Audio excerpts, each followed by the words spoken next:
experience like the experience that I would like for it to be the experience. And so I called my nail architect. It was like, you better find somebody because they not down here in North Carolina. Somebody down here in North Carolina that know how to do better than how I just got, right? That's all. And I ain't gonna say more, but I shared it directly with her, Keita. I did share some things with you because you need to know when I'm getting stressed. I'm here for you, friend. I am so here for you, friend. And I just want to go ahead and extend to you my apologies for flashing these wonderful. Oh, no, you didn't!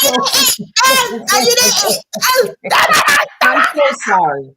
I'm so sorry I have to do that on this evening to you, friend.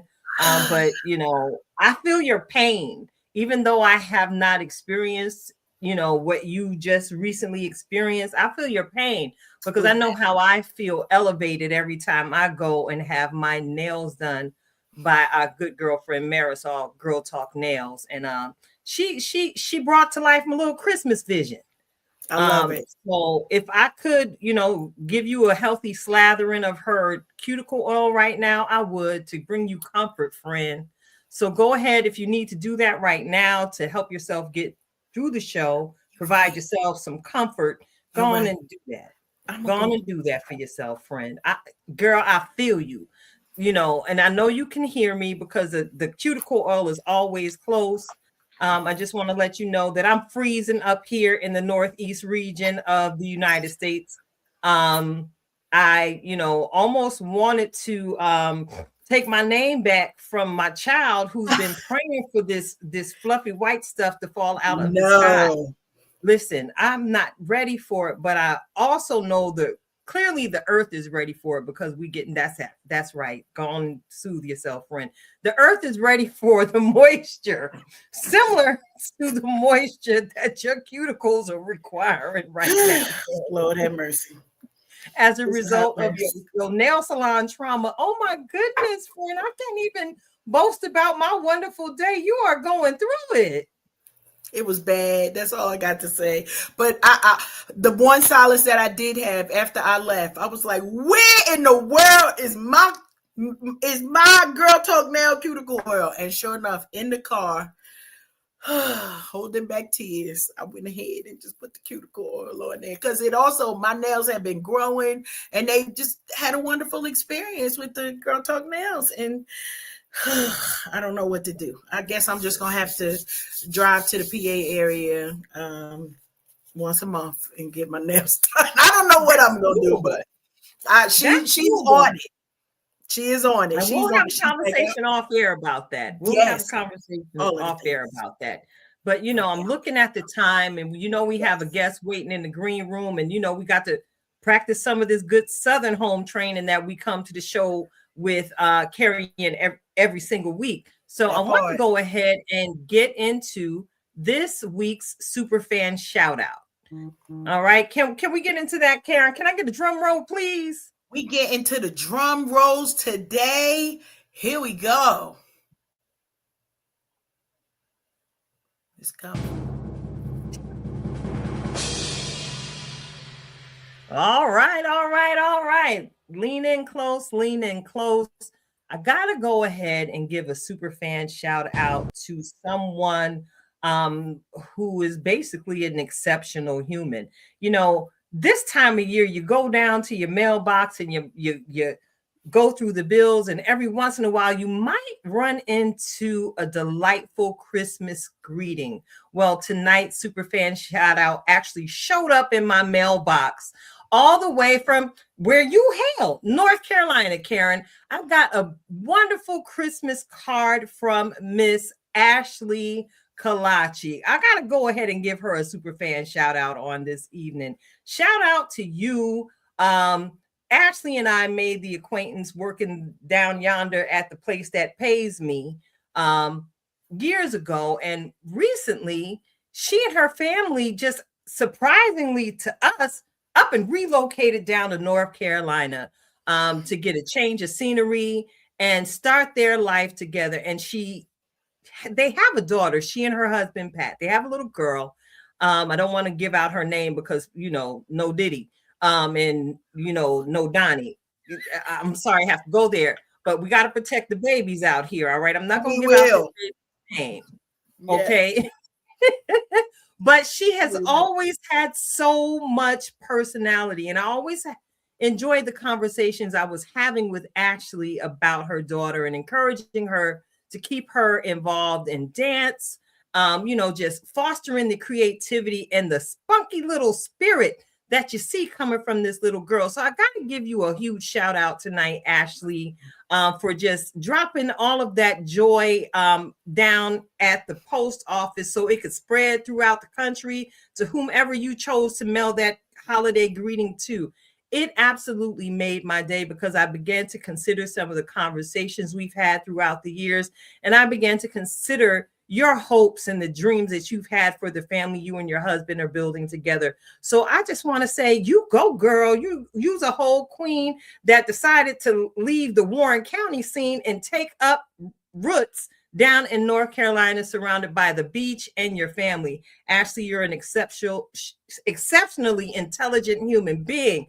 You're an excellent wife. You're an excellent mother. You're a shenanigating friend, girl. And I am so glad to say that I know you.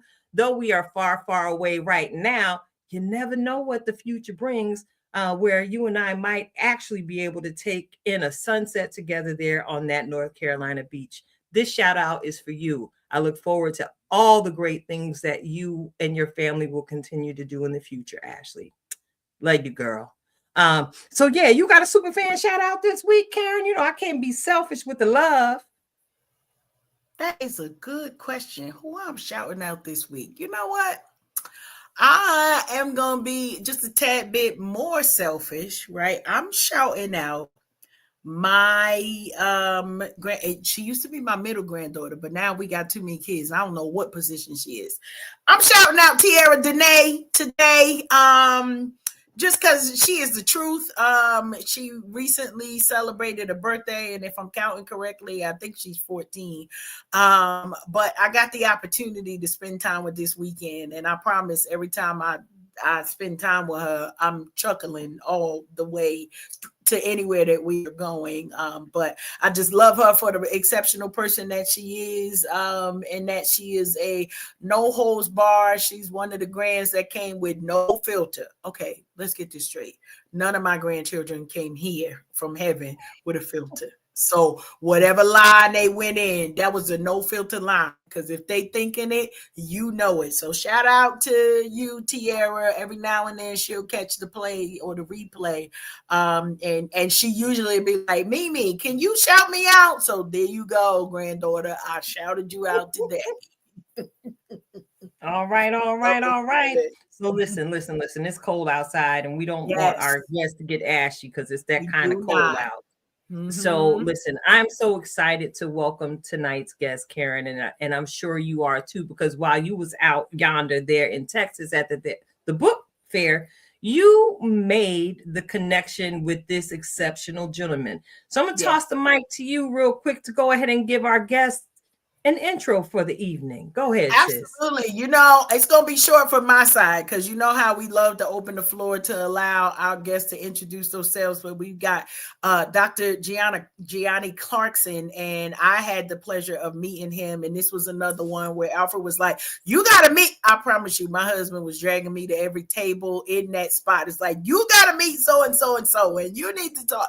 But I really appreciated meeting Dr. Clarkson because he is an educator, an author, and a person who is bringing his full self to the profession. So we're going to bring him on stage now. Dr. Clarkson. Hey, what's going on? What's going on? How you all doing? Doing amazing.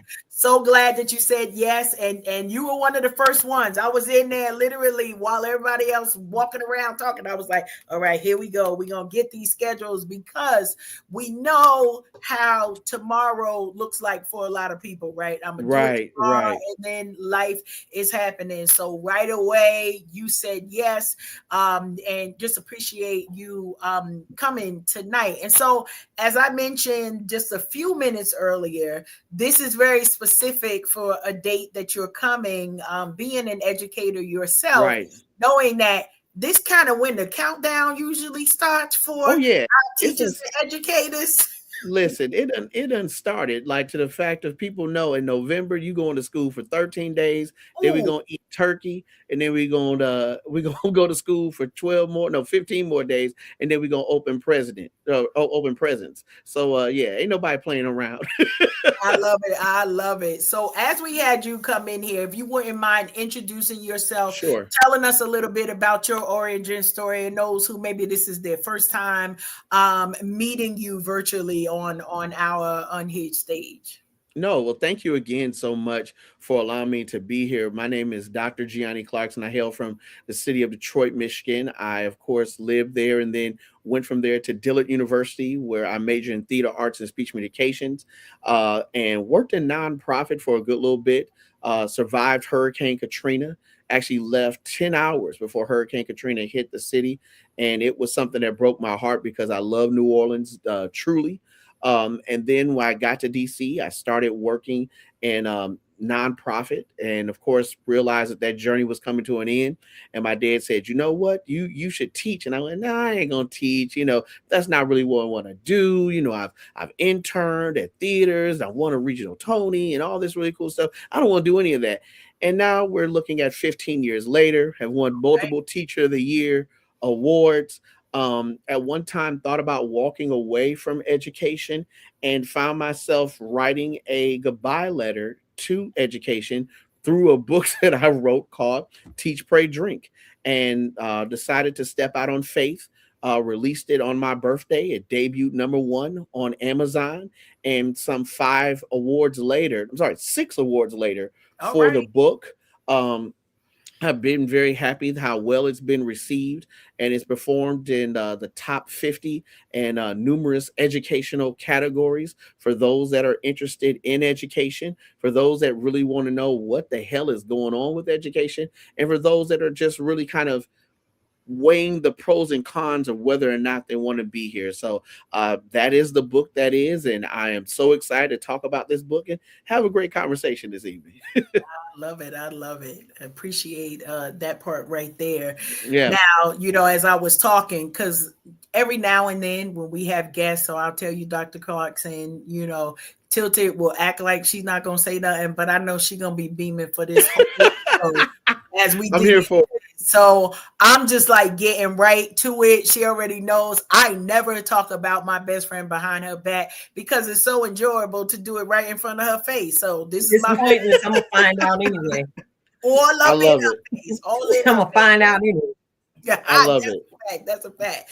So can you give us a little bit like an elevator speech for Teach, Pray, Drink, and what's the heart of this book?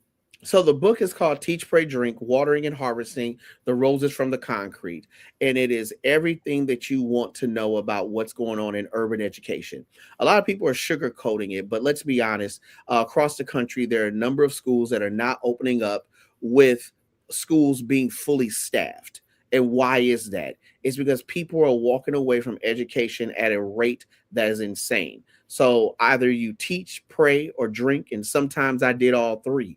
And what we're realizing that even if you do all three, it's not solving the educational gap that's happening in urban communities. So I talk real honest about it, why it's happening, what's going on, what's bad, what's good. And each chapter opens up with a Bible verse, a really great playlist because I'm a kid of the 80s and 90s. I love some really great music, and a drink recipe because let's be honest, happy hours is where a lot of teachers decide to talk and solve all the problems of the world. But underline, there's something very peculiar happening with teachers. And what I mean by that is that inside of our profession, where there used to be a time where who led in alcoholism was, of course, lawyers and doctors and some members of various branches of the military. Now we're seeing more and more that teachers are climbing up the list as being a profession with the highest number of cases of alcoholism. And that's bad. Do you want your kids being taught by someone that's self-medicating like that? And sometimes, to tell the truth and shame the devil, it's not just coffee in that cup. It's just not coffee in that cup. And that's scary. That's scary. So this It is is. what the book's about. I appreciate it. So, Absolutely. go ahead, Tilted. No, I'm saying, you're absolutely correct in saying that. I have to share from my bag of experience in the education field. When I was working as an admin assistant at a special ed high school, the students had a field trip that day, and part of my job was checking in the bus driver for whichever trip or what have you.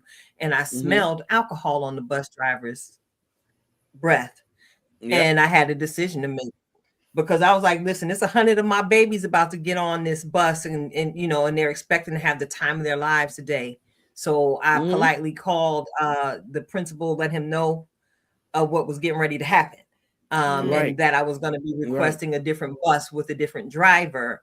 I said a prayer for the gentleman, because I'm like, what did the girl say? You about to lose your job, Right. Absolutely. sir. Absolutely. You do not have the right to put these babies who we are entrusted with every single day in danger, because, as you so eloquently put it, Dr. Giani, you out here self-medicating through whatever you're going through in life. Right. Don't bring Yeah. that to our children.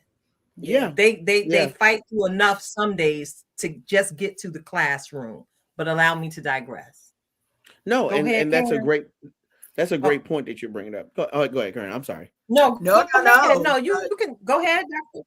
No, I was going to say that's a Yeah, great point that you're bringing up. Yeah, because this is a job that's supposed to bring joy. You're supposed to be bringing joy to others, but what's happening inside of our classroom where teachers are finding that I can't get through the day without doing this, and then to the point that teachers are quitting at such a high rate.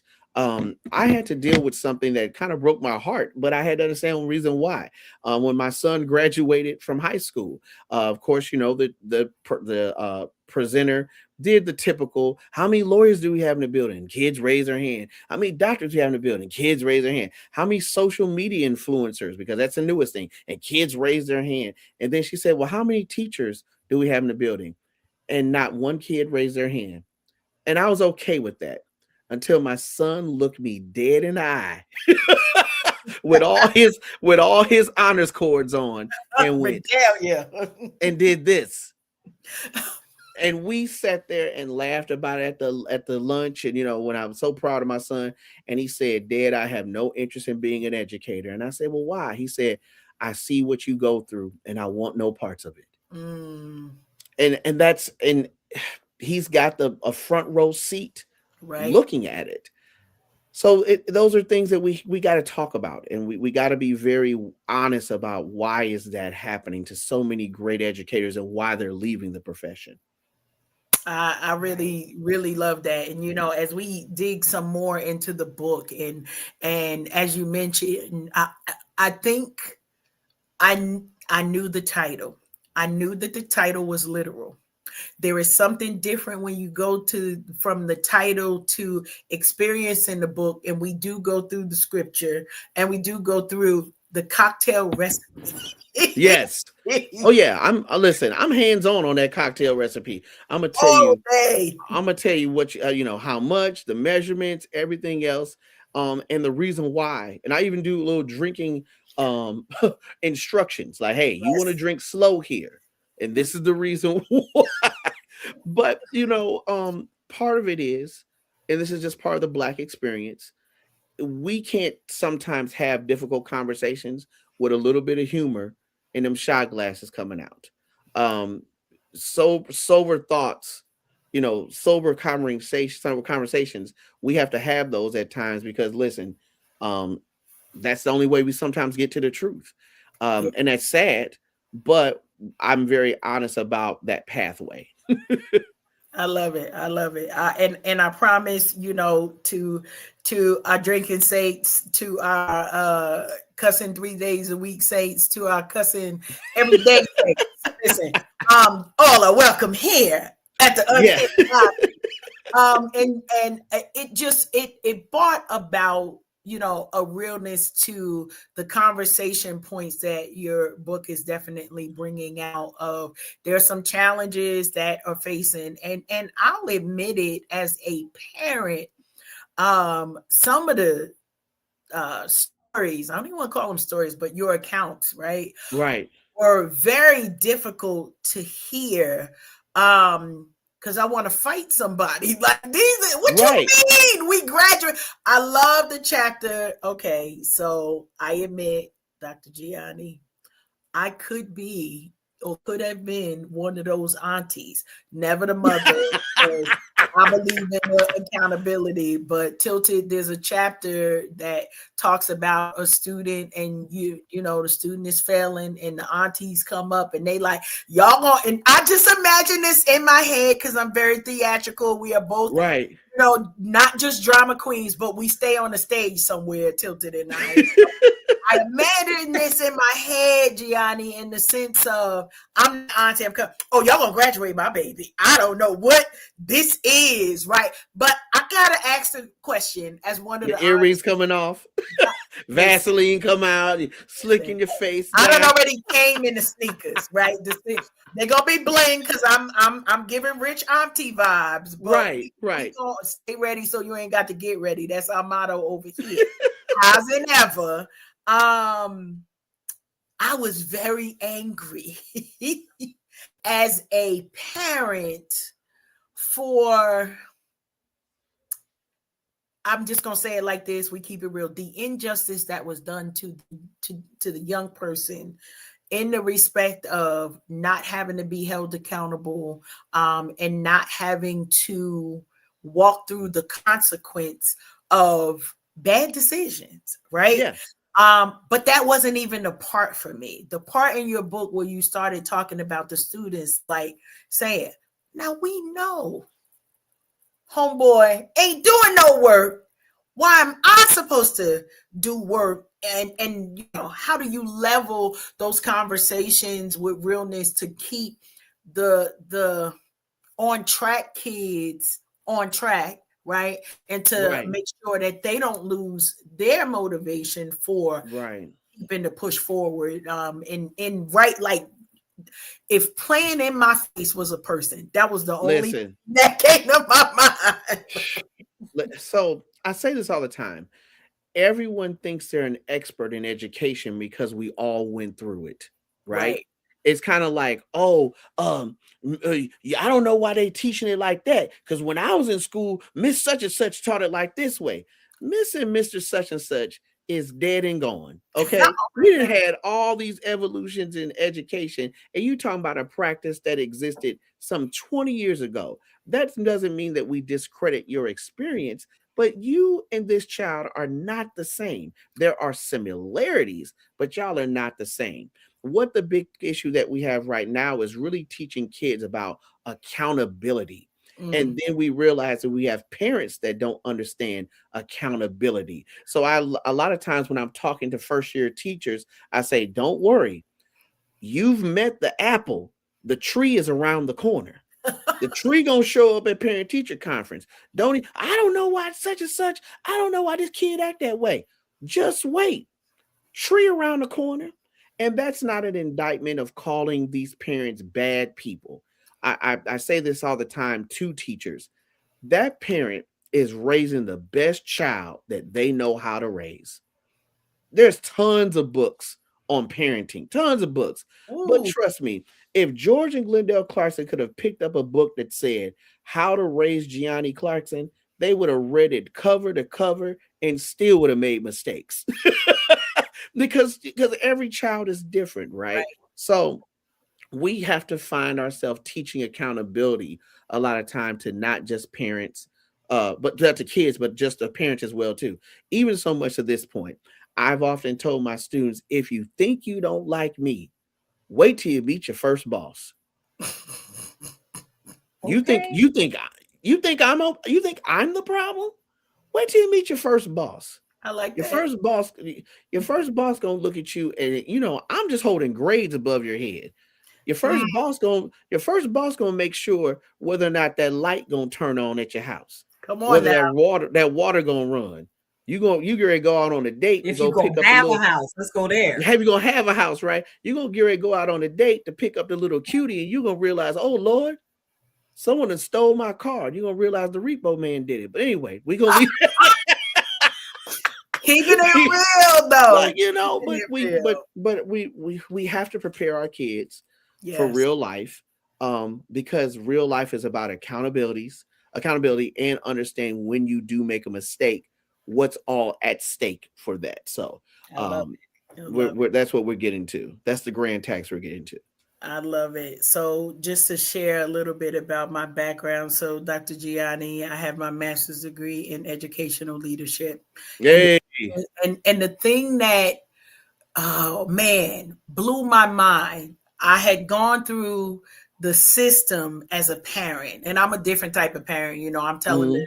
I'm the one that told the teachers, don't play with this kid. Like, because if you give him an inch, they'll never find your body. Like, these are Mhm. real conversations that I had with teachers. Like, please listen to me when I tell you, the first time you see something wrong, don't give oh well, the next time we're going, they don't care nothing about that, right? Call me in right away. But if you call me in May when you should have been calling me in September, you on your own, sister. You on your own, brother. Yeah. When I got into the studies, what I found was there lacked an accountability for the parents. It was, Yeah. I can sue the school because my kid didn't learn, right? Yeah. But where's the accountability for me as a parent to say, Johnny, you gonna do your homework. I don't care if we gotta do it by candlelight, right? Because Right. we understand that challenges are happening in people's homes, but how is this where the state of education? I promise you, that was literally 10 years ago. To Right. know that that's still that thing now of, if we could just hold, and I don't even want to say hold parents accountable, if we could get parents to understand that educating their children should be a partnership, the same way we talk about co-parenting. If the parent is, if both parents are not in the home, these are the Right. teachers, because y'all are co-parents. Can we just say Right. that? Can we talk about Yeah. that part right there? Y'all are helping to shape and raise these children, just like extended family would be doing, if they had the access and the capability. So I want to hear your thoughts just a little bit about your adopted children, because y'all got them. Right. I know how Right. that is, and what you might think are some of the best ways to create partnership with parents. So this is a really great question. I always say, where does accountability go when nobody wants to take it? Where does it go? Yeah. Because like when there's something bad that happens, someone's got to take accountability for it, right? What's happening to teachers inside of like the school system or just across the country is that accountability is landing on the backs of teachers. If Mm. you're a teacher and you think that you're just going to go to school to just teach, you are so wrong. You are a counselor, you're a mentor. Sometimes you are the extended member of the family. Sometimes you are a mental health coach, and all of these additional responsibilities start to weigh on a teacher. And finally, a teacher looks at their job description and go, "Nah, I ain't sign up for this.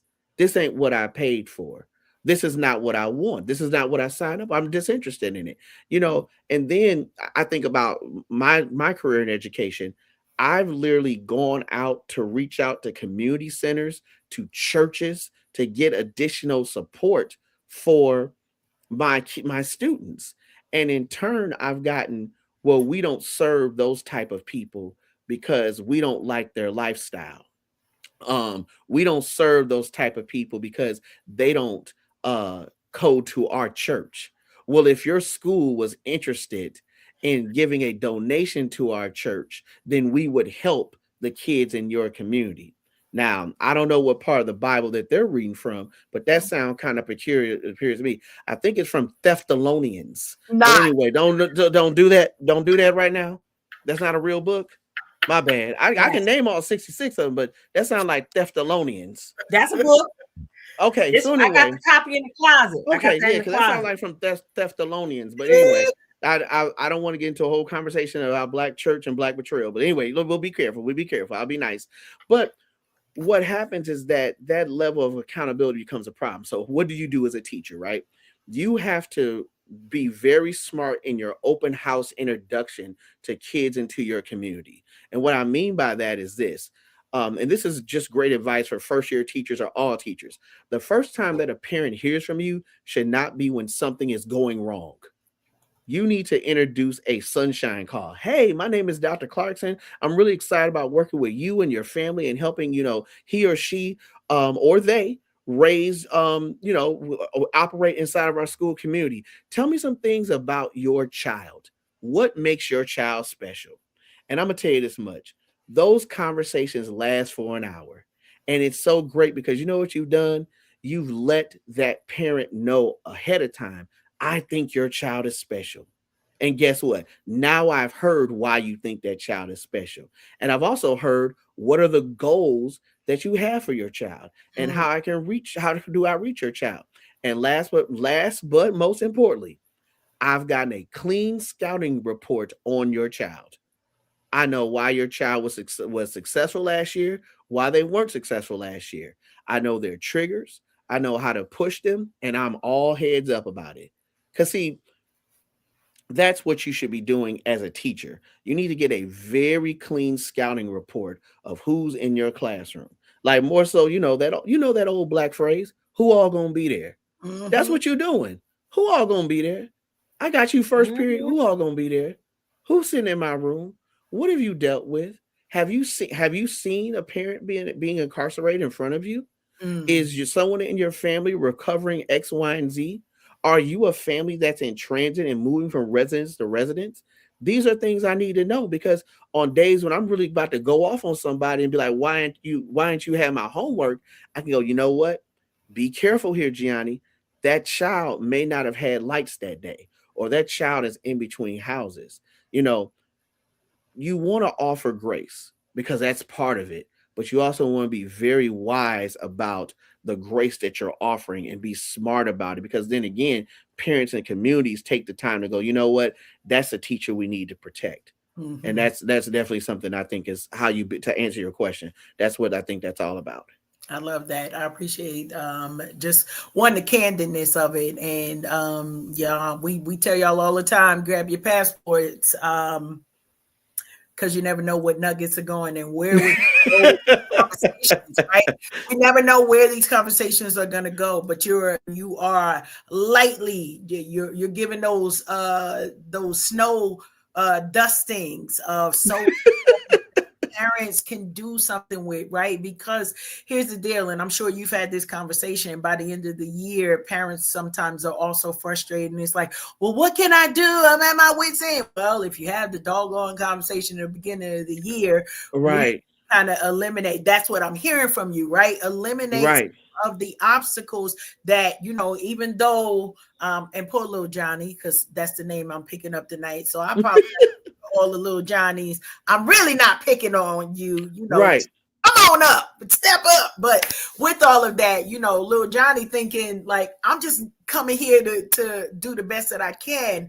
But having that conversation puts them at a better place. And also, as a parent that has received those type of calls, I promise you, like, to receive that as a parent and know, one, it lets parents put their guard down, because a lot of times we often think of the teachers as if you also are the principal, the administrators slash that pipeline. Okay, so we gonna treat you this type of way because we have a correlation of what y'all doing with my baby. Not so much that you are protecting them and trying to mold them and train them up, but a lot of parents think teachers are the same as the police, right? And so in their mind, they'll treat you in that particular way as if you're holding their child with a particular light. And I know it because I once was there. Like, maybe all y'all, that ain't y'all testimony, right? But if Right. got a mindset of it's us against the world, or however people might be thinking that, and even one parent households, whether it's the mom as the head of the household or the dad, we have a lot Right. of one parent household. And so how, how are those conversations? And you specifically said about, urban education, right? And all of the transformations that it's seen over the years. So I got to put my tilted hat on, and tilted is going to know in a minute, right? So my next question, with my tilted hat on is, after a long day, what might be your favorite drink or cocktail? You know what? It really depends. Sometimes it's just water and reflection. Um, my success has come with falling in love with the boring, and what I mean by that is that I feel like if you're going to be successful, you got to be married to boring. You got to be willing to have a routine. I listen to the playback of me teaching. I probably listen to my voice more so than anything. Did I give enough wait time with this question? Was that clear? Um, you didn't really answer that student's question. And I Mm, listen to these things driving home because I'm always trying to chase perfection. That does not mean that I'll ever catch it, but boy, perfection gonna feel like I'm close a lot of times. And that's kind of what I do to wind down. Now, overall, I'm always going to go with a good old fashioned, okay. or um, my other favorite drink is a solid Paloma. Like I love a Paloma. And if it's, sometimes I just need to just drink it neat. It's I'm not giving no one any product shots up That here part, that because part. I enjoy brown liquor above everything. So that's what I'm just gonna leave that there because until we see a check from any of these companies that are That featured on part. my bar, we just gonna say brown liquor. But Brown liquor. Brown liquor. I love it. I love it. All yeah, right. My next question is this: if your students wrote your biography, what would the title be? boy, he cares. And I mean, honestly, they probably say a bad word first, but Right? but my students know that I care. That's one thing they say all the time, like Doc, you really care, and yeah, hell yeah, I care, and I care because I'm very cognizant, and I tell them I'm very cognizant of the monster outside of this classroom. And there's just part of the world that is not interested in you being successful. They're not interested in your dreams. They're trying to make sure that they keep you underneath a thumb. I'm very very honest with my fellas. I tell them, this is the last time you'll ever be in a classroom with this many guys. Black men are disappearing from college. My son is currently a junior at Bowie State, and they have literally taken a whole dorm that was a male dorm, and it's now been converted to an all women's dorm. Mm, What is that saying about where our black men are going? Meanwhile, black women continue to be one of the highest educated sexes and races in our country, and they leaving us behind. Like they're literally leaving us behind. My son, when he walks into the lunchroom, he sits and he realizes it's nothing but tables full of young ladies. That was my testimony going to Dillard University. And of course, being an 18-year-old, hey, I was like, oh, this hooray, I love all this. But look at me, come on now, let me be honest here. yeah. Let me be honest here, okay? It's a table full of women. I'm like, oh, this is great. But as I'm older, I'm going, this is bad. This is an indictment of what's happening. And then when I think about friends that I made who wind up not finishing, a good majority of them are men, not women. Mm, I care. I do. God, I care. And I care because I understand about what community building should really look like. And I'm yeah. so concerned about the build out of wealth, of power, of political prowess. And I just often feel that if we don't get this solved, worse things are on the horizon. Mm, So I have to care. And I care in how I show up for my kids. This week not so much because it's holiday season, but I'm always suit and tie with Jordans. And I'm always prepared. I try to provide my students with really wise out of classroom experiences. I have a program called Kicking It with Clarkson, where I invite guest speakers in to talk about their experiences.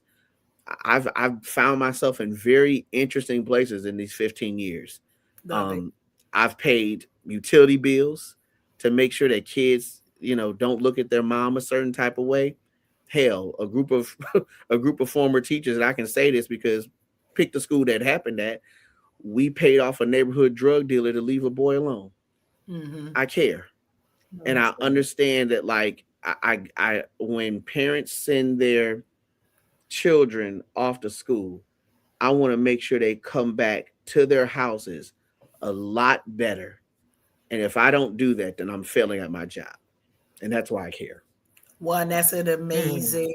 love it. You know, Love yeah, it. Love it.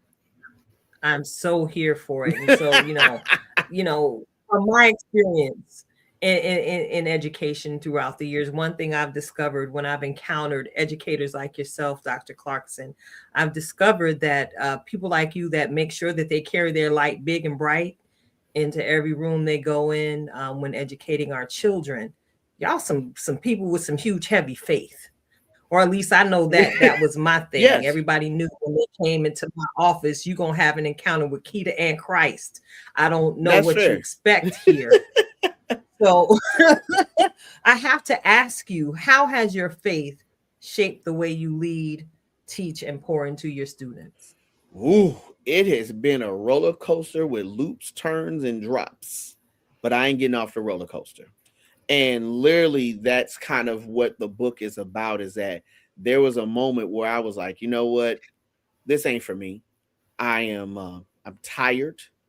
I feel indicted a lot of times by administration that do not care as much as I do, and that's problematic for me.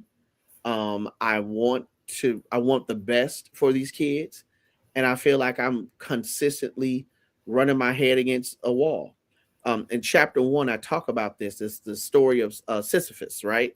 For people that are not familiar, that there's a king that's been banished to pushing a boulder up a hill every day, and he must push this boulder up the hill, knowing there's a possibility that this boulder may roll back down and might crush him, but he has to get back up and do it again.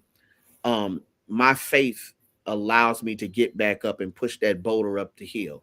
I may push that boulder up the hill and that kid goes to college. I may push that boulder up the hill and that kid winds up dying due to an act of violence.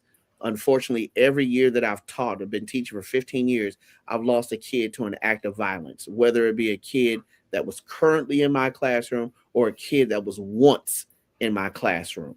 And in fact, it's opened up a study that I'm looking into doing, which is dark but needs to be talked about. And I'll scare us for a little bit, but I'll come back and be nice.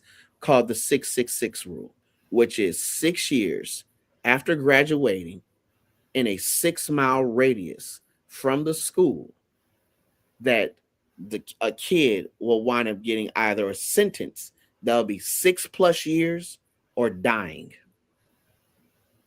wow, wow. And I mean that's a real thing. Like literally the It hub really of is. where you were educated at, 6 years after you left this building, you will either do something that will get you a sentence of 6 plus years or no longer be on this side of heaven. That's something we've got to solve as a Yeah, community, right? yeah, We definitely got to solve that as a community, because we we push them across the stage and we like, you gonna do it and you gonna make it, and then all of a sudden you're sitting there dressed in all black, yeah, or you're reading it on the news and you realize, can you push that boulder back up the hill? yeah, These are the possibilities. And that's what the book is about. If you're uncomfortable with potentially losing, you probably shouldn't teach. And I credit my father for telling me this a long time ago. Probably year four, I would have bad summers. Man, I'd have bad summers. I would be so depressed. This kid failed. I can't believe this kid failed. And what could I have done more? And I could have done this and done this. And finally, my dad had to tap me on the shoulder and be like, Gianni, there's nothing else you could have done. You've done everything. You showed up every day. You was in professional dress. You offered awards. You offered prizes. You drove kids home. Like, what else can you do? But that's that albatross that you carry around your neck as a black educator, because you want these kids to be successful. You want our kids to be successful so badly, and that it's that care factor. And if you don't care, you just shouldn't do it. Like, I get it. Having your summers off is sexy. You got 2 weeks off for Christmas. I get it. It's sexy. Federal holidays, I get it. That junk is hot for you. But hey, we teaching is the only profession where we market the time off more than will you have an impact on the kid. That's true. That is true. Come over here so you can get the summers off. That is. Yeah, and then we do it as this really cute throwaway too. Like, if ain't nothing you can do, you can always teach. Like, think about that. We get the people that don't want to teach no damn way. And they're coming over here, and you come over, and you like the definition of playing in my face. I'm up here writing lesson plans, and I got a guest speaker coming, and we going on this field trip, and you up there like, Clarkson, we got only a couple of days left before before Thanksgiving break. Can you calm down? It's just September. Relax. Can we get to an Indigenous People Day? Can we get to a Veterans Day? It's August and you already got turkey in your mouth? Calm down. They're already there. They already there. Calm down. Listen. What? Love our educators. We understand the job is hard. And I promise you, that's one of the things that a lot of people will say, like, you could be taught on the job, right? On the job training. Right. I'm not that right. one. I'm not that one. One, because also I believe in yoking up kids, so that ain't the place for me to be. Listen. That ministry. Those take over. that ministry does not exist anymore. Like, what are you doing? Yeah. Because trust me, we are all mandated reporters. However, you got to pray that yoking up spirit out your body. Even though you may want to do it, there are ways to do it verbally. I love it. There's ways to get parents involved that you've gotten on your side to be the heavies, so they do it for you, and that's what you want anyway. Because it's like you want to play that game of, hey, if you late to my class one more time, you know who I'm gonna call. Oh, Doc, come on, man, don't do this. Don't do this. I love they it. They shaking their head like a villain at the end of a movie. Come on, man, they ain't gotta be this way. You ain't got. I love it. I love it. I love it. So now I gotta ask you, how do you feel like you balance the discipline, the compassion, as well as putting in the culture, in the way that you teach in today's classroom? One, and this is the number one rule. I say this for admin and I say this for teachers. Don't you dare walk around that building believing that you're an angel, because they'll expose you as the devil. I repeat, because someone needs to hear this right now, right? Don't you dare walk around this building masquerading, cosplaying as an angel, because they'll expose you as the devil. I try to operate all situations as a saint. And what I mean by this is that I've done good, I've done bad, I've learned lessons, and these are the lessons I'm going to give to you. I've done good, I've done bad. These are lessons that I've learned, and I'm going to give them to you. I'm not going to gatekeep my experiences or my failures so that I always look good in front of you.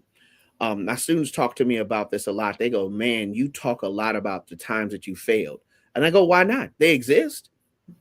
Y'all think I got here because I was perfect? No, I got here because I failed. And that's also part of the concern with like our kids. Our kids are so afraid to take chances because they're so afraid to fail. Everything that they do is documented on social media. So they don't dance at parties. They don't call girls. Girls don't call guys, and the beat goes on. So for me, I feel like by admitting my failures and sitting in them, that's how I'm being able to be successful. Hell, today, this is probably something. This is actually something that actually did happen. Planned a whole field trip. I failed to do something. And I immediately told my executive director, hey, that's on me. I got to stand up and take that responsibility, because if I don't, then I'm going to be masquerading like I'm perfect. And that's bad, because you mess up. Right. And at the grand scheme of things, when I can go back and go to meetings and say, hey, that was my fault, I have to own that. And if Mm-hmm. I made someone feel uncomfortable based off of my mistake, I got to own that. And in turn, what happens is that your community becomes a little bit more endeared to you. Not because you was perfect, it was because you had accountability, which Perfect. goes back to the see that's called that callback, which goes back to the beginning of our conversation of why do we have the issues we have with parents. We're just so afraid of accountability. We're so afraid to say, I'm sorry. We're so afraid to bend the knee, apologize. I had to apologize to a young lady because I graded her paper a 0. She said, Doc, I turned that in. And I was like, no, yeah, you did. My bad, baby. She was like, Doc, it's okay. And I love that, because what happened is she's going to remember from that conversation, not the fact that I gave her a 0, but because I was an adult that apologized. You know how many adults don't apologize to kids? Come on now. Preach. Come on now. You know how many adults don't You apologize could to do a kids whole segment on that. and wonder why these It's kids so hate you important. so. These kids hate you so, and that's the reason why. Because you out here being a stone cold maniac. you, That's you a Tasmanian devil walking around yelling, and you don't apologize for nothing. And then when all of a sudden you want sympathy, there's the cupboard's bare. you know, the cupboard's bare. So I grew up with this phrase. It goes, life is a mirror of a king and a slave. It's just what you are and do. So give to the world the best that you have, and the best will come back to you. You have to be a king of your emotions. Can you control your emotions? that's good. Like, you got to be a king of your emotions. Where's your stewardship in Mm-hmm. your emotions? You know, a kid says something crazy to you and you off your rocker. You know, ain't you the professional in the room? Mm-hmm. Never mind. Let me be quiet. I'm making somebody mad. I'm gonna make somebody mad. Let me be quiet. Let me Woo! be Love it. Oh, no. Listen. I he mean, took us to church. I need my church fan. Hold up. no. Listen. No, y'all stop that. No, but I'm serious though. He Like, took us to where's the church. mo- where's the moment where you say, I'm the adult in the building, I'm the adult in the room. You know, you out here getting into a whole cussing battle with a kid. What's the old phrase goes? You wrestle a pig in the mud, it's hard to find a pig. Come on now. Come on. Okay. I don't know. No, but Okay.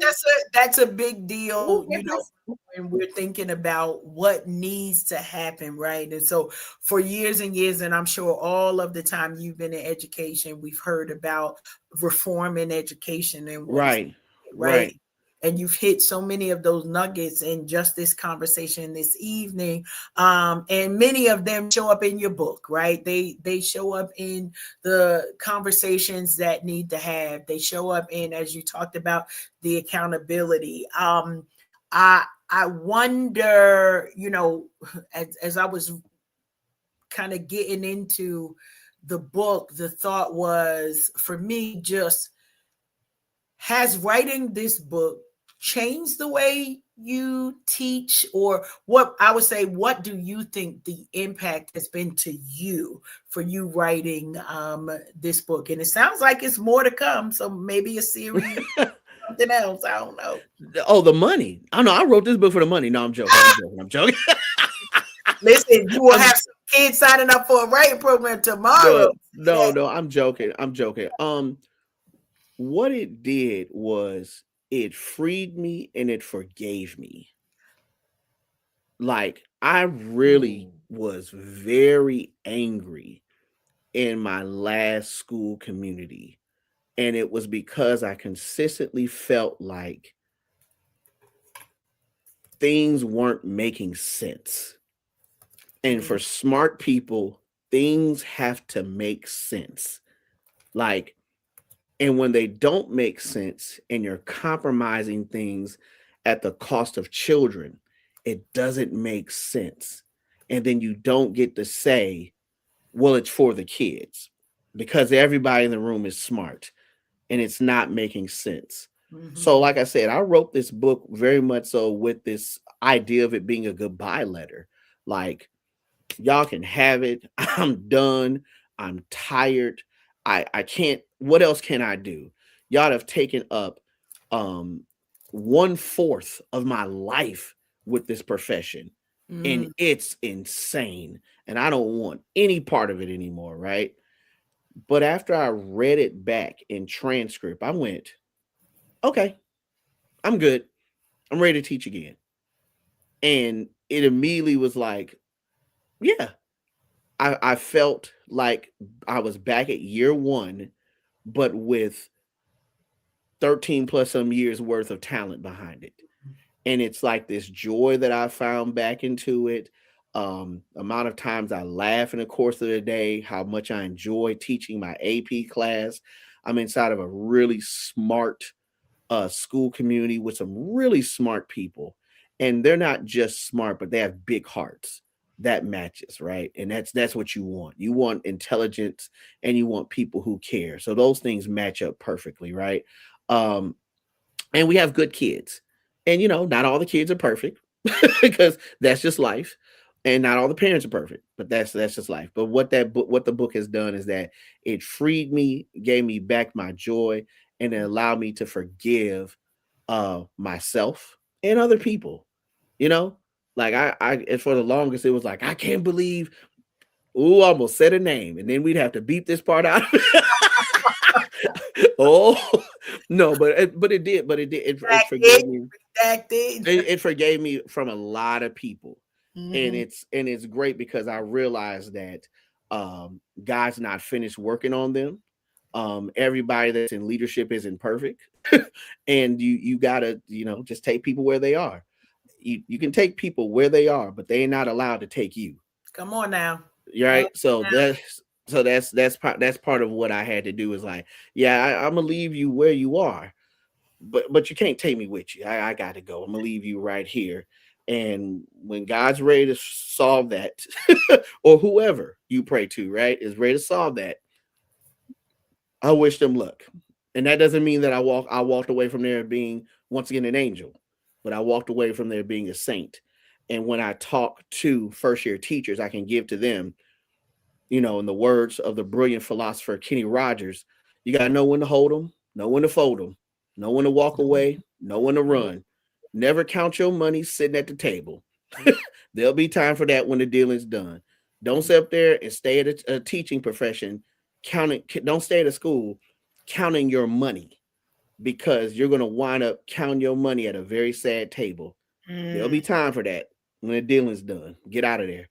And I can honestly say, leaving happier, bank account happier.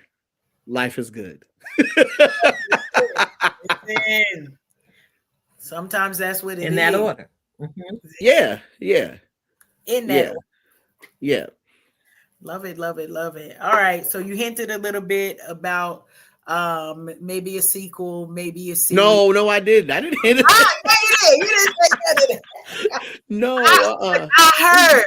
Okay, you cannot discredit what I heard, Dr. Okay, I'm sorry. I cannot discredit I what heard you heard. That is fair. I heard was there may be some more writing in your future. I love the transparency of we're teasing and everything, but I can honestly say I thought it was well written. I thought that the humor in it is needed. Like, thank you. Some of this stuff and the topics, and the chapters, they were heavy. Like they were heavy. There is nothing that we could say to be like, oh well, we could make this a little bit lighter. No, you cannot.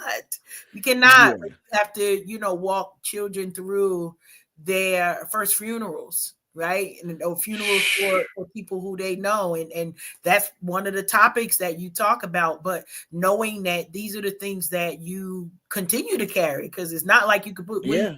down. There's no, no book return that you could say, all right, I'm done with these memories. I'm done with these experiences. Now Right. let me get the sprinkles and the glitter, or however it needs to happen. And so these have informed who you are as a person, but they also inform and from what we're hearing, the way that you teach, the reason why you care about Yeah. what it is. And one of the things I want to highlight was I'm gonna call it a battle, maybe a struggle. You could decide to put Sure. another Sure. word for it, but it's the battle that you have as a teacher with children, where you trying to raise your own kids, right? That need to be, and the one recollection was the getting out of school, your son getting out of school early, Yeah. being able to spend time with him, but knowing that there's so many people that are having to choose and figure out how to balance of, I'm a mom, I'm a dad, I got my own kids, but I also am mothering and parenting and fathering these school children that I'm with from 8 to 3 or whatever the school time is now. Right. Really, Right. but those type of things. Can you talk to just a little bit about that? I know you said your son is in college now, so Right. you're on the other side of that. But I while am. you're in it, yeah, what was that for you? When I was in it, it honestly made me sad a lot because I knew that I had a start time that was 7:40 p.m. or I'm sorry, 7:40 a.m. and my son had to be at school around 8 or so. So how did I balance getting him here and me getting there, and my son's mother and of course um my parents were very instrumental in really helping him to get to school. There were times that I had to balance, my own finances to make sure that there was a shuttle that took him to aftercare, and literally I'm seeing parts of my check disappear because I just don't have the freedom to pick up and go. And then, of course, when he was a lot younger, our spring breaks and winter breaks wouldn't match, but yet I still had to manage those things. Parenting as an educator is very difficult. It's something we don't really talk about a lot because I always say that teachers for some people exist only at the schoolhouse. Remember when you were little, and I think comedians tell this joke all the time. Remember you were little and you see a teacher walking around the grocery store with their own family. It's like, what you doing outside? You Right. got a family? Wait a minute, somebody married you and had kids with you? I Why can't. are you dressed like that? What's going on? Why you at the movies? You like movies? When you start liking movies? Not a Because real you life. don't think right, because you don't think as teachers as real people. Right. Um and That's that's part the teacher's fault. I very much so operate as a real person in front of my kids, which goes back to that saint mentality. What you doing this weekend? I'm hanging out with my friends. We going here. We going to the game. We might watch the game at the bar. You go to the bar? Yes. I'm grown. Get out of my business. that part. Where you going? I'm getting on a plane. I'm going on a trip. Who you know in New York? I know people. What? You know people? And then but once again, we we've dehumanized teachers to this one shell as a community that we don't think they're real. You Right. know, that's why I'm gonna go ahead and drop this. We dehumanize teachers to a point that we don't think they're real and we don't think their feelings are real. Yeah. That's the reason why when a teacher goes off on a kid or a teacher is fighting back against a kid in a violent situation, we will go, well, they shouldn't be doing it. They're a teacher. Wait a minute now. Their mama and daddy didn't have a teacher. They had a person. Right. Okay. Teaching is their profession. Fashion. but they somebody mother, father, son, daughter, husband, wife. You can't do all that. You can't operate like that. But that's how we um process this vision of the teacher, and that's bad. And that's why I try to once again humanize myself. Right. I'll say this: teachers inside of my school community, we are very human. We're very human with our students, and I think because we are humans, are very human with our students offer us grace, and in turn we offer them grace back, and we have a very healthy relationship. I think that should be the model of how teachers and students should interact with one another. Get off that pedestal, because when they find out something, they come with a sledgehammer, and that fall gonna be hard. Mm. Get off that pedestal. Get Mhm. off that pedestal. Seriously. This is something. I appreciate just this conversation. Okay, so I'm gonna give you this. Finish this sentence. If Sure.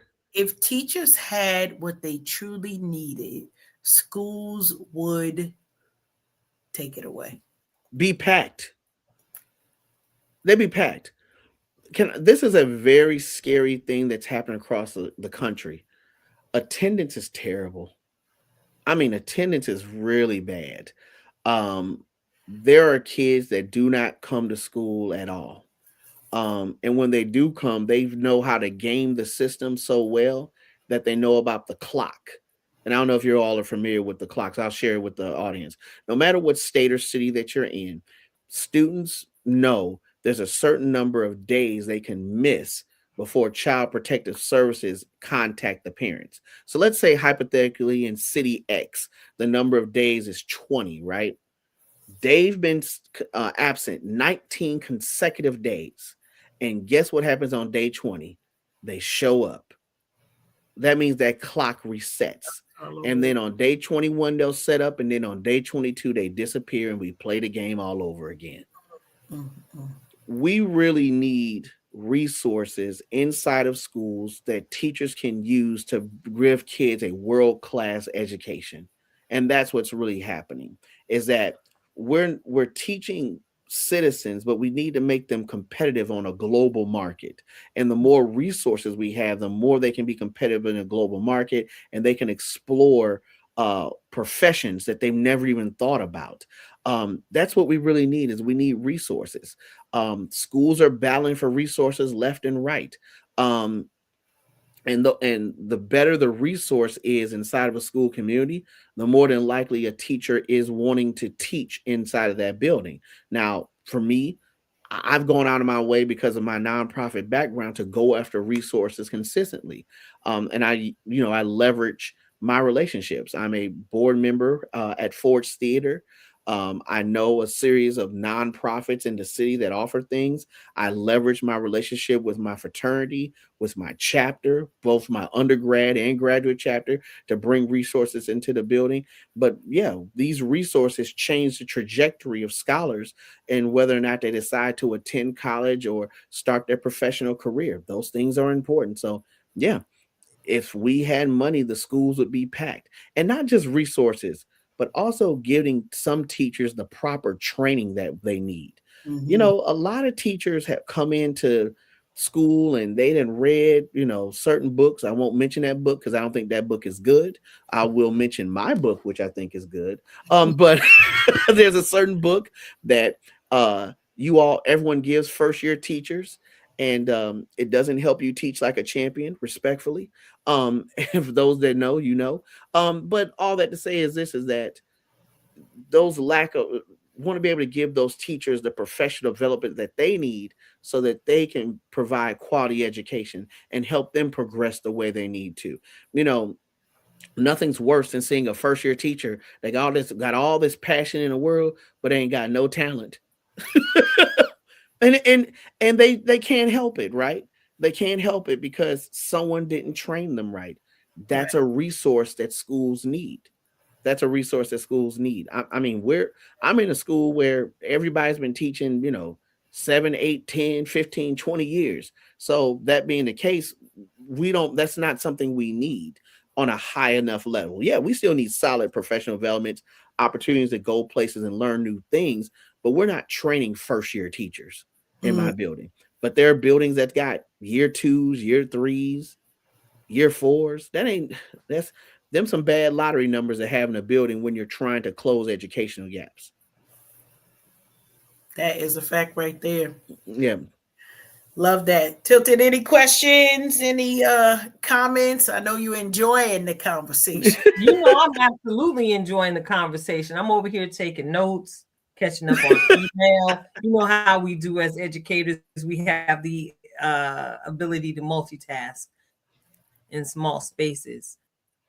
No, I I just want to appreciate you. take this opportunity since I'm talking again. Go ahead and acknowledge the people who have popped up in our comment section on tonight. We have, what is this? JJ Leach, 125. Erica Colazzo, 8469.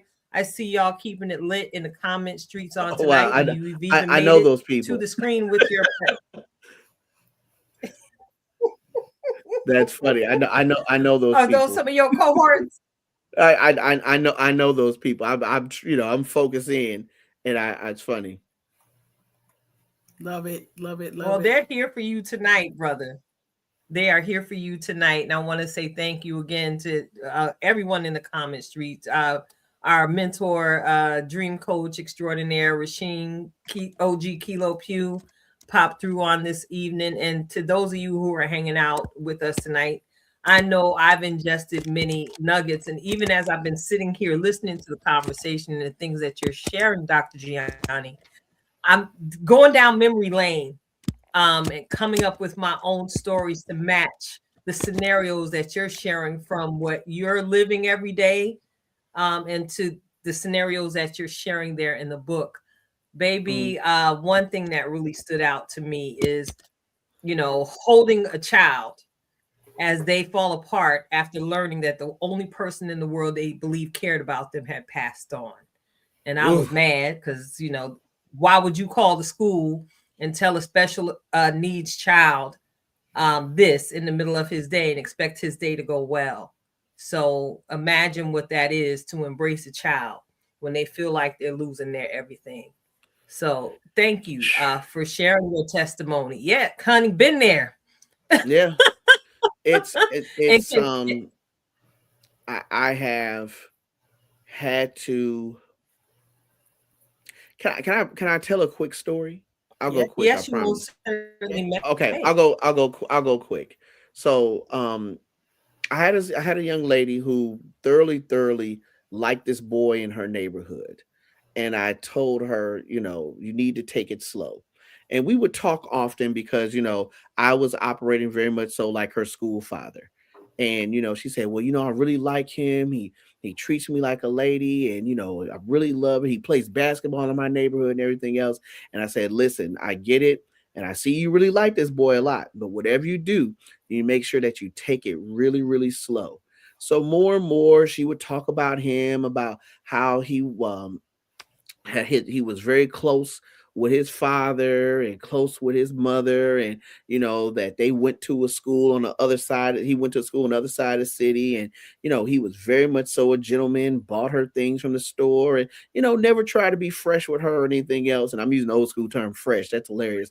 But overall, I said, you know what, I really like this guy, and I think this guy is a good fit for you. But whatever you do, you better make sure that you just take it slow, okay? And so she got her hair done, and I'm like, all right, she's like, I think today's the day that we're gonna make it official, and I'm about to be, his girlfriend and everything else. I said, oh, this is amazing. I love hearing this. And sure enough, the next day I came there and I was ready to hear, everything that happened. As a kid say, I was ready to hear all the tea, right? And I saw her best friend. Her best friend just looked really sad. And man, oof, got kind of caught me there for a second. Friend looked really sad. And I said, what's going on? Where's, insert girl's name here. She said, I don't want to tell you. I'm just gonna let her tell you about what happened. So I'm thinking he didn't, try to be fresh with her, hit her, something else. So I'm already on one. And she comes in the room, during lunch, during the time we usually would talk, and she said, I need to tell you something in private about what happened. I said, okay. So she tells me that when she goes to finally meet the boy's parents, that she was so excited to meet the mom, but when she met the father, she realized that the father was her father. I'm gonna slow that down for people that may have missed that. That the father was her father. That she had no idea that her father lived in the neighborhood, wasn't taking care of her as a daughter, but was literally a perfect father to the boy that she liked. And she had no idea that she had a brother. And that destroyed her. That destroyed her. And I mean, of course, I keep up with her to this day. She was like, the best thing about it is that I found a brother and we have a great relationship. And she says, to this day, I'm really glad you gave me that advice to just take it slow. Who knows what could have happened? Who knows what have happened that day if they went faster than the car could drive? Think about the nightmare. Think about the horror of that. And those family ties inside of the school communities are so weird. Hell, I'll tell you one to make it a little bit lighter to make you laugh. Um, I had this one girl want to fight another girl because she was mad that the other girl's mama stole her mama boyfriend. Oh my goodness. But they You took my sisters. mama man. But they What? they sisters. Yes. But they sisters. Okay, carry the one. You Carry heard the me. I one. was just thinking, carry the one. What? No man. Okay. So we literally are breaking up a whole fight between sisters because the one sister is mad at the other sister because her mama stole my mama man and it make my mama cry at night. And because I can't whoop the mama, I'm gonna try and whoop you. So now we got a royal rumble in front of the school. Oh my goodness. So Listen, listen, yeah, I didn't tell you because I told you I was listening to the audiobook, right? I didn't tell you when I was listening woo, to the audiobook when I heard the story about the sister and the brother. So everybody in the store while I was shopping didn't know what happened when I was like, what? Wait a minute. Wait a minute. You was like, oh, I'm sorry. I'm listening to something. I'm listening. Yeah. You know, that was something that I don't know if there was a segue for. Cause I don't know, and I'm with you as you're telling the story in the audio book, and I'm like, okay, yeah. Well, we knew something was gonna go wrong. That wasn't right, on my list. Okay. That I'm trying to date my brother. Cause didn't know. I didn't know. And this young man is being raised, right? Clearly to be to treat women maybe in a different way. I don't know what the parents' relationship was, but Right. like he had a good head on his shoulders, was doing the right things in all of the areas, and just the wonder of daddy need to take a lesson. That Yeah. I'm just gonna tell you, while I was reading, the people in aisle 7 may or may not have been like, oh, the cops, what's going on? What? So Yeah. mm-hmm. Yeah. It's those are moments, and like I said, inside the book, they're just moments that in the years of teaching that live in my head rent free. Like there's just things that go, man, I can't believe this happened, or I'm now got to and one of my favorite coworkers, and actually just turned into one of my really good friends. We laugh all the time, and I remember we were at a conference in Philadelphia, and I literally told him, "Hey, bro, I just feel like I've seen too much." Like, like I've literally seen too much, and we both start laughing. He said, "I feel like I seen too much too," and that's kind of what it boils down to. Like I hell, I remember a moment where a woman ran into the building with footy pajamas to confront a boy. I've had to break up a knife fight between two parents. You know, What? like I've seen I've seen too much. I've literally seen too much. And you know, I almost feel like let me tell one more story and sell this book. And I'm telling you right now, the stories that I'm telling are not even the best Are real. stories in the book. Like these ain't even the best stories in the book. So I'll go one more. Is that okay if I go one more? One more, yes. I'll go one more and I'll be quick. So if you all are familiar with safe passage, right? Safe passage is a big deal because we want to make sure that kids are able to get home safely after the school day. In fact, this is probably the reason why I don't do safe passage now. So because I'm traumatized from safe passage, okay?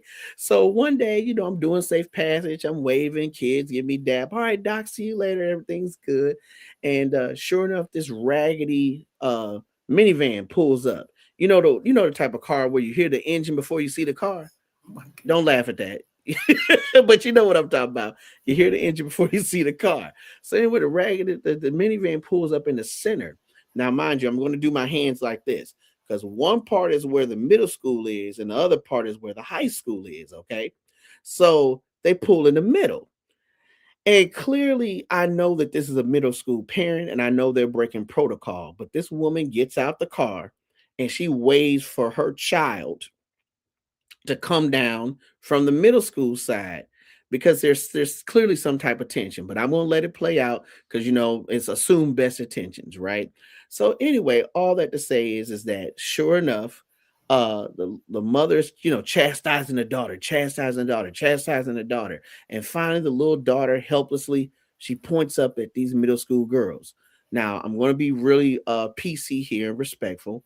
These were bigger girls. Okay, these are three of probably the biggest girls on our high school side. All right, so she's called them everything but a child of God and cussing these girls out. So now the girls are heading downhill on this woman that's every bit of 5 foot nothing, and they're looking like they got some bad intentions. So I dart across the street and I run across and I try to stop these girls. Okay, and I stop them.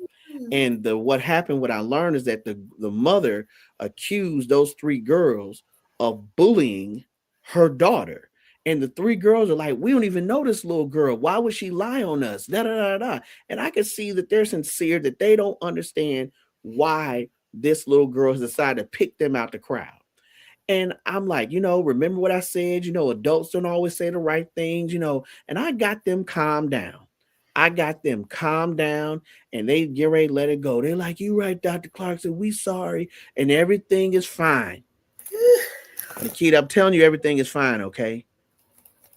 That's what you think. I need to edit this correctly because I want to make sure this shows up in the B-roll. This is my producer mind working, okay? So sure, because Karen knows what happens next. So sure as this mother says, that's why y'all ain't nothing but a bunch of fat bees, and y'all part of your body stank. This one girl, she reached her hand. She reached her hand somewhere maybe down the Florida Pan Coast, okay? They're doing the Florida Panhandle. She brought that hand all the way up 95, made a little left turn by Atlanta, saw a game or two, went through the Carolinas, the home of original Krispy Kreme, and then all of a sudden that hand went up to Maryland and smacked this woman so hard. I repeat that she spun like a top. So now that this woman is spinning like a top, okay, these girls, one of these, because once again, I'm if you don't know it, but I'm not really tall. Okay. So, I'm every bit of 5'6", I gotta 5'7" go on mute. on a good day. This one girl pulls a spin move on me and spins me out the way. And they tackle this woman and they start punching her lights out. And I want to be very clear this motion I'm giving you, okay? So as they punching this woman out, now I'm Nikki, stop laughing now. This is serious. So so as they punching this woman out. I now have to remember one of my really good friends broke up a fight between some girls, And in the midst of it, he broke up a fight between the girl, and he broke the girl's wrist. And now the family is, has legal suits against my friend. So I'm thinking, or my frat brother, I should say. So now I'm thinking to myself, I don't want to break up this fight, but this woman is getting the crap beat out of her. What do I do? Luckily, some women I work with jumped into the fight, and I went, okay, now I'll jump in the fight and I'll help pull the girls off. So when I finally get the girls off of them, the girls are super emotional, and I get them across the street. The mother get up, and you remember that episode? You remember that episode of Tommy? I remember the episode of Martin when Thomas the Hitman Hearns beat him up, and he had all knots on the side of his head. So she get up the grass talking about y'all let them girls beat me up. I'm looking at her like, ma'am, didn't nobody tell you to get out this raggedy minivan and pick a fight with the defensive line for the Baltimore Ravens? Ain't nobody tell you to do that. Ain't nobody tell you to do that. You could have stayed in your car and been safe, and we could have. And now look at you. You done ate a whole patch of grass, hair all messed up. Now got rocks all in your earlobes. What am I supposed to do with that? And this happened in front of your daughter. How you gonna explain that? Talking about go clean your room, knowing that she can call these three girls and whoop you anytime she want to. So anyway, let me get back to the programming, right? So after I done calm these girls down, this woman stumbles back to the front of her car, opens up the driver door. And when she opened up the driver door, I went, oh no. I didn't watch enough Boys in the Hood. This how this gonna happen to Kid Ray. Oh, they're gonna get Kid Ray. They're gonna get Kid Dynamite. She reaches down in the door spot of the driver's side door, and what she pulled out? She pulled out the most Game of Thrones looking hammer I've ever seen in my entire life. I think this hammer was made out of pure dragon. And she come running across the street. Ah! I'm like, hey, you ain't going about to hammer dragon.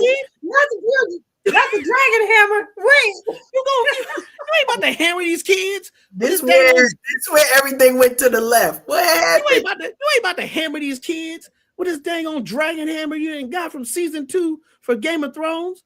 Put your silly ass back in this car. So anyway, the woman drives off and is like, oh, I can't believe y'all let them girls beat me up. So I'm sorry, I skipped a part. So as I'm walking her back to the car with her Game of Thrones hammer, this old man comes out of the passenger side of the van and goes, that's right, girl. It's okay. You just get back in the car. And I said, now, hold on now. You sat here and watched her get out the car, watched her get whooped. I mean, a good old whooping, like a dang old Bugs Bunny, Daffy Duck. You know, where the dust be piling out, you see legs and feet. Like, it was that type of whooping, right? And now you want to come out and help? You get your ass back in the car too. With the word of wisdom, it's all right. Get back in the car. Like, shouldn't that have been the statement from the beginning? Soon as them girls came down them stairs, you should have jumped out that car. Go, hey now, sisters, just not like this. But yeah, it's a good book. It is a good book with some amazing stories. Listen, y'all go and cop the copies. Go check it out. It's a good book. I promise. I'm a good time. Check on the website. The hoodie is available. We got books. The hoodie's available. Come on and grab the hoodie too. We got all the things. All right, Dr. Giani Clarkson, can you tell our audience how outside of the website, the other ways that they can get in contact with you and the best way to get books or either contact you for speaking engagements as well? Oh, that's not a problem. So you can follow me at Dr. Clarkson Loves History on IG. And also you can go to GianiClarkson.com, the website. On that website, you of course can get an autographed copy of Teach, Pray, Drink, along with this wonderful hoodie that I have on. One of my passions, of course, is community service. The money that I do collect, partial proceeds are going to a charity that I'm really connected with called Loaves and Fishes, which helps closes food gaps for homeless and displaced citizens inside of DC. I work hand in hand with the Omicron Lambda Alpha chapter of Alpha Phi Alpha Fraternity Incorporated, the alumni chapter I'm part of, though I crossed at Dillard University at Beta Phi undergrad. So what we do, we realize that there's food gaps that are happening, and we want to be able to close those gaps, providing healthy, nutritious meals to those families that have fallen on hard times. I say this, and I'm going to be very quick here, is that sometimes when you fall on hard times, you don't think you have the right of choice anymore. But I love the fact that the nonprofit that we offer some really great meals with a great variety, so that we make sure that though you may have a hard time, that you're maintaining your dignity, because that's important as well. So GianiClarkson.com. You can also go to at Dr. Clarkson Destroys History. There's some really great lessons about history in a minute, and a series that I've done before, an award-winning series called Hip Hop and Kwanzaa. So you can check that out as well too. So that's all that's there. I think I did everything well. You did. Well, we are super excited. Thank you for your yes. Thank you for the amazing energy. No, not a problem. Our replay viewers, if y'all just jumping on now, go ahead on. We'll be done in a few minutes, and press play because y'all do not want to miss the shenanigans that have gone on with all of the goodness. Tilted, I'm trying to give you time to catch your breath before to get myself together. Yeah. I'm trying to get myself together because I'm over here crying. Like, so it's a whole joy tsunami. I love it. It's a whole joy tsunami. And I'm here for all of the laughs, all of the shenanigans. And baby, we could trade stories. I promise you. We could trade stories, because I love it. With the monkey flip off the wall and kept fighting. But anyway, we got to transition the show, because listen, we got to transition the show, because after all of this laughter and after all of this genuine care and concern for our student population across the country as well as worldwide, I'm sure somebody is going to listen and be encouraged to continue to go another day in that classroom, Dr. Giani. So thank you so much for everything you shared. Thank you so much. Published in this book. Listen, I'm sure, educators in the audience, get it. Go and get that. Go and get you a shirt, because it's going to be a reminder, a tangible reminder for you to think, pray, and every now and again, happy hour. Go and get you a drink. Go and get you a drink. Thank you both so much. Truly humble for y'all sharing this space. All right. Have a great evening. Thank you. You too. Blessings. So check it out. We got to get into this weekly dose of soul nourishment. After I have laughed myself to tears, my nose running, I might have to just, throw the logo up so I can go get me some tissue, so I'm not be all on the screen. That's not professional. So I want you all to get ready to receive another on-time ready word of encouragement from our very own in-house certified master life coach. She goals, success, all of it, girl. Coach Cash herself with this week's reflection of purpose. Coach Cash, take it away, sis. Listen, I'm taking it away. I'm grateful for the opportunity to give you a moment again. Such an amazing show. As always, I come to you all with the title, and the title of today's Reflections of Purpose is "It's Already Tomorrow Somewhere." It's already tomorrow somewhere. Here's one of the pieces of recollection. Story time. It's Sunday. I'm minding my business. I done already had a conversation with the bestie. How we doing? Y'all got snow. We don't. It's cold. I get an email telling me, listen, we need some work done today because it's already tomorrow in Seoul, Korea. Now, y'all know I work for a different employer now, meaning I'm literally worldwide. So I got to have a different type of time clock than most other people who might be, maybe you on Pacific time, maybe you on Mountain time, maybe you on Eastern Standard Time. Many of you are. Maybe y'all on just your own color people time, but that is not the point.